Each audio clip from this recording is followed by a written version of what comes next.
Suelta a nuestros hijos. Capítulo 11. De la boca de los bebés sale la autoridad espiritual. Kendall tenía 4 años. Estaba preparando la cena y le sugerí que limpiara su habitación. Siendo una niña obediente, ella aceptó felizmente. Al poco tiempo regresó a la cocina y se paró con las manos en las caderas, dando golpecitos con el pie como si estuviera loca. Mamá, ¿quieres saber qué acaba de pasar? Seguro, bebé. ¿Qué sucedió? Mamá, me dijiste que limpiara mi habitación. Bueno, había una de esas pequeñas cosas malas. ¿Sabes, mamá? Esas cosas malas en mi habitación. Cariño, ¿te refieres a un demonio? Permítanme interrumpir antes de continuar, que no hablamos de demonios y oscuridad alrededor de nuestros niños pequeños, porque no queríamos asustarlos, pero nuestra hija mayor siempre ha sido sensible al reino espiritual. Y como se discutió en el capítulo 2, comenzó a ver en el reino espiritual a una edad muy temprana. Sí, mamá, esa cosa mala. ¿Sabes lo que me dijo? No me gustó la idea de que un demonio estuviera en la habitación de mi bebé. Respondí rápidamente: sí, bebé, quiero saber lo que dijo. Golpeando con el pie más rápido y más fuerte dijo: bueno, me dijo que no limpiara mi habitación. Con toda mi atención le pregunté qué hacía. Sonriendo de placer respondió: le pisoteé la cabeza y le dije que no en el nombre de Jesús. ¿Y sabes qué, mamá? Desapareció. ¿Y quieres saber algo más, mamá? Totalmente intrigada respondí: sí, cariño, quiero saber algo más. Con total confianza en su sabiduría y comprensión comenzó a enseñarme: mamá, todos tenemos ángeles. Tienes ángel, papá tiene ángel y los bebés tienen ángeles. Y mamá, los ángeles nos ayudan. Tienen esa cosa puntiaguda y brillante, mamá. ¿Sabes que lo que sostienen es brillante? ¿Te refieres a una espada? Sí, mamá, eso. ¿Sabes qué, mamá? Toman esa espada y hacen esto. Observé cómo mi hija de 4 años actuaba como un ángel usando una espada como si estuviera en una batalla espiritual. Y mamá, cuando los ángeles hacen eso, los demonios desaparecen. Mamá, ¿quieres saber algo más? Preguntándome qué más saldría de la boca de la bebé, respondí: sí, lo hago. Mamá, a esos demonios no les agradan ni tú ni papá. No, en absoluto. ¿Sabes lo que hacen cuando oras en el nombre de Jesús? No, bebé, ¿qué hacen? Bueno, mamá, ellos hacen esto. Representando su historia, mi hija comenzó a sacudir agresivamente su cuerpo, como si estuviera nerviosa, y en voz alta exclamó: ¡ah! Y luego desaparecen. Mamá, a esos demonios no les agradan ni tú ni papá. No, en absoluto. Mi hija salió feliz de la cocina para volver a limpiar su habitación. Asombrada, llamé a mi esposo y le expliqué que acababa de recibir una lección de guerra espiritual impartida por nuestra hija de 4 años. Sin Espíritu Santo, joven. Cuando trabaja con los jóvenes no toma mucho tiempo darse cuenta de que no hay un Espíritu Santo menor. El Señor usa a nuestros jóvenes de maneras increíbles y sobrenaturales. Veamos 3 ejemplos bíblicos. El rey Josías. Lo que sucedió en la vida de Josías fue asombroso para todos menos para Dios. Está escrito en 2 de Reyes 22:2 que el rey Josías hizo lo recto ante los ojos del Señor. Buscó la presencia de Dios. Lo primero que hizo cuando cumplió los 18 fue ir al templo y ordenar que se hicieran reparaciones en el edificio en ruinas. Durante años los líderes y el pueblo adoraron a dioses paganos, haciendo a un lado al Señor y al templo. Muchas personas creían que nunca volverían a adorar a Yahvé, y aún más habían abandonado a Dios por completo. La respuesta más cómoda para Josías habría sido mantener el statu quo, pero reconoció que había algo especial en ese antiguo edificio. Mientras los carpinteros estaban ocupados remodelando el templo, el sumo sacerdote Hilcías descubrió algo excepcional. Desempolvó un gran libro que solía ser estudiado y venerado. Detallaba las leyes dadas a Israel por Dios. Hilcías le dio el libro al escriba que servía al rey Josías. Tomó el libro y lo leyó ante el rey. Josías nunca antes había escuchado la palabra de Dios. Ciertamente no había escuchado estos relatos a través de su padre o abuelo. Esas historias habían sido prácticamente olvidadas, pero en lugar de hacer pasar las leyes de Dios como anticuadas y fuera de contacto con el mundo actual, Josías fue profundamente influenciado. Se rasgó la ropa en señal de profundo duelo por el hecho de que él y su reino habían perdido la palabra de Dios. Toda su sociedad había estado viviendo sin Dios, principalmente por los pecados de su padre y abuelo. ¿Josías iba a hacer lo mismo que había hecho su familia para perpetuar este pecado? ¿Iba a ceder y reinar con puño ensangrentado y servir a los ídolos? Creo que lo más tentador en la vida de Josías fue ceder ante las expectativas de todos los que estaban cerca de él y ser el monarca egocéntrico y cruel que fue su legado. Josías tomó la decisión consciente de que su vida significaría más, seguiría a Dios. A pesar de quién era su padre, Josías ordenó que se obedecieran las palabras del libro del Señor. Esos dioses paganos no se aplacarían mientras él fuera rey. Josías no solo leyó el libro, sino que también hizo que se lo leyeran a todos los habitantes de Israel para que reconocieran la elección que tenían ante ellos, que no eran esclavos de las obras que sus padres y madres hicieron antes que ellos. Josías se paró junto a la columna del templo y estableció un pacto de seguir a Dios. Había sacado y quemado todo el material pagano que lo había profanado durante tanto tiempo. Si los ídolos eran destruidos, Josías sabía que esos ídolos específicos nunca regresarían. Luego despidió a todos los sacerdotes idólatras que su padre había empleado. Algunos los mataron en los altares donde ellos mismos habían sacrificado a los niños. Josías desmanteló todo altar e ídolo pagano en el territorio que ofendía a Dios. Detuvo la práctica del sacrificio de niños al dios oscuro Moloc. Josías destruyó todo lo malo. Nada corrupto iba a quedarse en Judá. Y como él no hubo rey antes que él, que se convirtiera al Señor con todo su corazón, y con toda su alma y con todas sus fuerzas, conforme a toda la ley de Moisés. Segunda de Reyes 23:25. Judá fue bendecido durante el reinado de Josías, cambió la marea del mal que sus padres habían constituido y vivió una vida de integridad y honor. ¿Por qué esta vieja historia suena tan familiar? Innumerables jóvenes y creyentes provienen de líneas de padres mucho menos que perfectas. Con frecuencia cuestionan su valor porque sus padres o madres eran alcohólicos, abusivos, adictos al trabajo, ateos o ni siquiera estaban allí. Muchos tienen padres y familiares que los menosprecian y los descartan, creyendo la mentira de que resultarán inútiles como sus padres o madres. Muchos aceptan el dolor de la maldición de sus padres. No tenemos que vivir así. Creo que Dios elaboró la historia del rey Josías para que sepamos que no estamos atrapados en los patrones familiares y que tenemos el libre albedrío para hacer una nueva creación. Además, nuestra juventud puede hacerlo con pasión y audacia, al igual que Josías al deshacerse de los sacerdotes paganos y los ídolos adorados por sus padres, pueden arrasar los altares paganos construidos por generaciones pasadas como el pecado, las circunstancias traumáticas o la rebelión. Pueden elegir estar limpios. Podemos ayudarlos. Existe la opción por un acto absoluto de voluntad de ser liberado. Tal como se atestiguó en la vida de Josías, podemos ver la autoridad de nuestros jóvenes liberada, lo que los capacita para ser grandes amantes de Dios, influyentes del reino, creadores de historia, líderes y modelos a seguir. El rey David. Antes de convertirse en rey, David logró un gran triunfo sobre los enemigos filisteos durante la época del rey Saúl. A los 17 años el rey Saúl lo llamó al campo de batalla para tocar música para él. Mientras tanto, el gigante filisteo Goliat se burló de los israelitas y los desafió a enviar a su soldado más fuerte para hacer una batalla 1 contra 1, para demostrar qué bando era el más fuerte. Goliat, de unos 3 metros de altura, no tenía dudas de que ganaría. Cuando David escuchó a Goliat maldecir al Dios de Israel, preguntó: ¿qué se hará por el hombre que mate a este filisteo y quite el oprobio de Israel? Porque ¿quién es este filisteo incircunciso para desafiar a los ejércitos del Dios viviente? Primera de Samuel 17:26. Aunque nunca había sido soldado, David se horrorizó al escuchar los insultos de Goliat, y la inactividad de los israelitas lo motivó a hacer algo. Se acercó a Saúl y le contó cómo había matado un león y un oso que habían puesto en peligro a las ovejas de su familia. Versículo 36. Saúl le ofreció a David su armadura, pero era demasiado grande y pesada, así que salió a la batalla con su honda, algunos guijarros y su cayado. Cuando Goliat vio lo pequeño que era el joven David, se burló de él diciendo: ¿soy un perro para que vengas a mí con palos? Venid a mí y daré vuestra carne a las aves del cielo y las bestias del campo. Versículos 43 al 44. La respuesta de David: tú vienes a mí con una espada y una lanza y una jabalina, pero yo vengo a ti en el nombre del Señor de los ejércitos, Dios de los ejércitos de Israel, a quien has desafiado. Hoy el Señor te entregará en mi mano, te heriré y te quitaré la cabeza. Y hoy daré los cadáveres del campamento de los filisteos a las aves del cielo y las fieras de la tierra, para que toda la tierra sepa que hay un Dios en Israel. Versículos 45 al 46.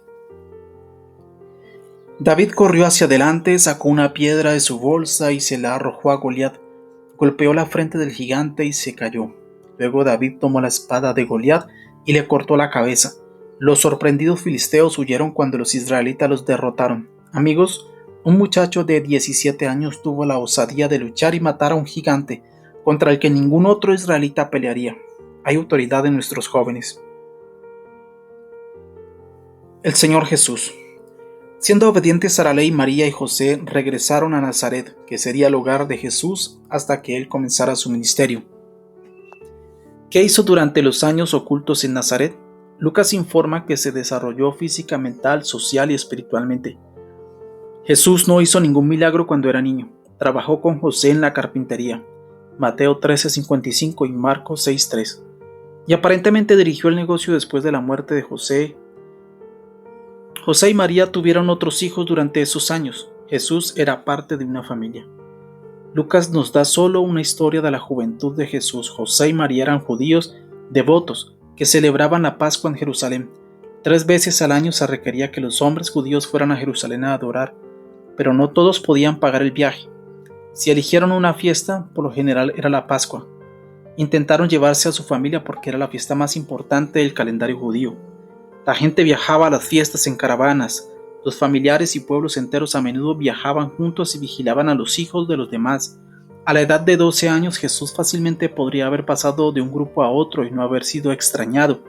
José pensaría que Jesús estaba con María y los otros niños, mientras que María supondría que él estaba con José y los hombres. Habían recorrido un día de viaje desde Jerusalén cuando descubrieron que Jesús había desaparecido. Le tomó un día regresar a la ciudad y otro día encontrarlo. Durante esos 3 días José y María habían estado muy angustiados. Lucas 2:48. Como padre puedo imaginar la intensidad de su preocupación. 3 días es un tiempo terriblemente largo para perder a su hijo. Si Jesús había pasado todo el tiempo en el templo no lo sabemos. Sabemos que cuando José y María lo encontraron, él estaba en medio de los maestros haciéndoles preguntas y escuchando sus respuestas. Los maestros estaban asombrados tanto por sus preguntas como por sus respuestas. ¿Puedes imaginar el alivio de María y José cuando vieron a Jesús desde la distancia por primera vez? La reprimenda amorosa de María trajo una respuesta respetuosa pero asombrada de Jesús. ¿Por qué me buscaban? ¿No sabías que tenía que estar en la casa de mi Padre? Lucas 2:49. Jesús estaba afirmando su filiación divina y su misión de hacer la voluntad del Padre. Jesús usó a menudo la palabra debo y es necesario. Debo predicar. Lucas 4:43. Es necesario que el Hijo del Hombre padezca. Lucas 9:22. El Hijo del Hombre es necesario que sea levantado. Juan 3:14. Incluso a la edad de 12 años Jesús fue movido por un impulso divino de hacer la voluntad del Padre. Al igual que Jesús maduraba físicamente, su llamado, autoridad y unción aumentaban en los preparativos de su ministerio terrenal. Dado que Jesús aumentó en sabiduría, nos preguntamos cuánto entendió el plan divino de Dios en ese momento. Ciertamente creció en su comprensión de esos misterios al comunicarse con su Padre y fue enseñado por el Espíritu Santo. Una cosa estaba segura, José y María no entendieron completamente, y no tengo ninguna duda de que este tipo de sucesos sucedieron nuevamente cuando Jesús maduró. Creo que nosotros también podemos asociarnos con Dios para preparar a nuestros jóvenes en los caminos del Señor a medida que crecen. Jesús es un maravilloso modelo a seguir para todos los jóvenes. Creció de forma equilibrada sin descuidar ningún aspecto de la vida. Mientras tanto, su prioridad era hacer la voluntad de su Padre. Sabía escuchar y hacer las preguntas adecuadas. Aprendió a trabajar y fue obediente a sus padres. El niño Jesús creció en una familia numerosa, en una ciudad despreciada, nutrido por padres. La religión judía estaba en su punto más bajo. El gobierno romano tenía el control y la sociedad estaba en un estado de miedo. Sin embargo, cuando Jesús salió de Nazaret 18 años después, el Padre pudo decir de él: «Tú eres mi hijo, mi amado, en ti tengo complacencia». Lucas 3:22. Que aprendamos a criar a nuestros jóvenes a la plenitud de todo lo que Dios les está llamando. La justicia lucha por la libertad en la casa de la abuela. La siguiente historia es un poderoso ejemplo del don de discernimiento en funcionamiento de otro niño de 4 años, escrito por mi amigo Kim Johnson. Una tarde mis nietos estaban de visita. De repente, Justice, con su manera perspicaz de niño de 4 años, dice: «Nana, hay un monstruo allí». Inmediatamente le pregunté cómo es. «Tiene una gran cabeza negra». «¿De verdad? ¿Cuál es su nombre?» «Su nombre es Tri». Me sorprendió que este niño, que aún no puede escribir su nombre, respondiera deletreando el nombre del monstruo. Lo interrogué de nuevo. Dijo: sí, Nana, es Tri. Bueno, Justice, ¿quieres que Nana ore y le pida a Jesús que envíe ángeles para atarlo y llevárselo? Sí, respondió con un brillo en sus ojos. Cuando comencé a orar, Justice miró con entusiasmo, sonrió y asintió con la cabeza cuando terminé la oración. ¿Se ha ido Justice? Sí, respondió. Unos minutos más tarde entró en la habitación de al lado, entró en el vestidor y me dijo: Nana, hay un monstruo aquí. ¿Cuál es su nombre? Lan. Justice, esta vez quiero que ore y Nana estará de acuerdo con usted, ¿ok? Él asintió con la cabeza y con autoridad se subió a un taburete, señaló con el dedo al monstruo y declaró con severidad: Jesús dice, salga. Se había ido. Ese mismo fin de semana la hija de mi esposo siguió llamando para obtener una estatua de ojo de tigre que mi esposo le guardaba. Había pasado tanto tiempo que lo habíamos olvidado, no estaba seguro de dónde estaba y se tomó un tiempo para encontrarlo. Después de sus persistentes intentos por recuperarlo, cuando lo sacó era una gran cabeza tribal, negra, que medía 4 pulgadas de alto. Fue exactamente lo que Justice describió cuando vio Tri y Lam. Era como si este objeto demoníaco ya no pudiera permanecer desde que Justice y yo oramos. No podemos atrapar a nuestros jóvenes con espíritus religiosos. ¿Y si mi amigo hubiera ignorado a Justice y hubiera dicho: lo que estás viendo es solo tu imaginación? Compartí en la introducción que las estadísticas dicen que solo el 4% de esta generación más joven serán cristianos evangélicos. Podría ser que no solo se libra la batalla contra ellos en el mundo y a través del enemigo, sino que también los sofocamos en nuestras formas religiosas de poner a Dios en una caja. Esta generación más joven puede detectar la auténtica libertad rápidamente. Pueden discernir un espíritu religioso en funcionamiento desde una milla de distancia. No se dejarán engañar. Es hora de que las cosas sean reales y gratuitas. ¿Los abrazamos en la iglesia o los juzgamos? ¿Qué es un espíritu religioso? Es una fuerza demoníaca que influye en las personas para que actúen de forma piadosa, moralista y superespiritual. Evita la verdadera autoridad espiritual, niega el poder y los dones de Dios y vive según las reglas y el legalismo en lugar de la relación con el Señor. Hace las cosas como siempre se han hecho, desorienta la percepción que uno tiene de quién es Jesús y se interpone en el camino de los esfuerzos de Dios por construir su gloriosa iglesia. Se resiste al cambio y provoca un pensamiento crítico. La realidad es que nuestros jóvenes están aburridos y no ven la vida en la iglesia o en el cristianismo. Me doy cuenta de que hay padres e iglesias maravillosos que tienen un gran impacto en la próxima generación, pero afirmaré con bastante confianza que muchos no están ofreciendo un ministerio de liberación para sus jóvenes o sus familias. Empoderar a nuestra juventud no proviene de increíbles espectáculos de luces, tecnología y medios. Si bien soy un creyente en permitir todo esto, si no hay poder, autoridad del reino, amor, unción, verdadera relación, interés y un corazón de padre y madre, de mentor, detrás de esto, ¿para qué sirve? Si no hay experiencia del Espíritu Santo, sino solo reglas, religión muerta y legalismo, nuestra juventud buscará el mundo y otros medios sobrenaturales para llenar este vacío. Con base en la información ya discutida, la mayoría de las veces buscarán en lugares incorrectos y el enemigo se aprovechará agresivamente de la falta de modelos de la iglesia o de los padres. Cuando éramos pastores asociados en Houston, una cosa que fue fundamental para nuestros jóvenes fue permitirles experimentar a Dios. Ellos oraron y caminaron por los vecindarios con nosotros, les permitimos realizar los servicios de la iglesia donde dirigían la adoración y enseñaban a los adultos. Participaron en tiempos de ministerio del altar para aquellos que necesitaban oración. A los niños y jóvenes les encanta salir a las calles e impactar un vecindario, ser testigos de los perdidos y ver de primera mano a las personas que son sanadas. ¿Tienen autoridad y unción fluyendo a través de ellos? ¿Tienen que crecer y madurar? La respuesta es sí, pero en su mayor parte hemos tenido a nuestros hijos atrapados en programas en lugar de enseñar a permitirles experimentar y fluir en la unción del Espíritu Santo. ¿Valoramos sus aportaciones? ¿Escuchamos los sueños proféticos que Dios les da y les enseñamos a través de esto? ¿Cómo enseñamos la autoridad? Ahora es el momento de traer libertad e instruir a nuestros jóvenes en la identidad y autoridad de su reino. Cuando nuestros hijos digan que están viendo en el reino espiritual, créanles y enséñales e instrúyalos a través de esto. Adoren y oren juntos. Enséñales la palabra de Dios. Permítales estar en el altar mientras se lleva a cabo el ministerio para presenciar cómo las personas son salvas, liberadas y sanadas. Cuando reciban revelación profética de Dios, permítales hablar de ello y ayúdelos a procesar esto. No ignore lo que están viendo o escuchando debido a su corta edad. Enséñeles cómo imponer las manos a las personas y ministrar. Anímelos a ser valientes en su fe. Déles la oportunidad de usar sus dones. Permítales orar en voz alta en las reuniones de oración de la iglesia. Tenga en cuenta que no hay un Espíritu Santo menor, así que no trate a sus hijos como si esto fuera cierto. No juzgues a los jóvenes. Construya relaciones verdaderas y honestas con ellos. No los trate como una ocurrencia tardía. No glorifique la oscuridad enfocándose y hablando de ella todo el tiempo. Ore y pídale a Dios que libere la unción, los dones y la autoridad de sus hijos. Estábamos en una época de transición. Durante esta temporada, la región a la que el Señor nos estaba llamando fue un gran foco de oración para nuestra familia.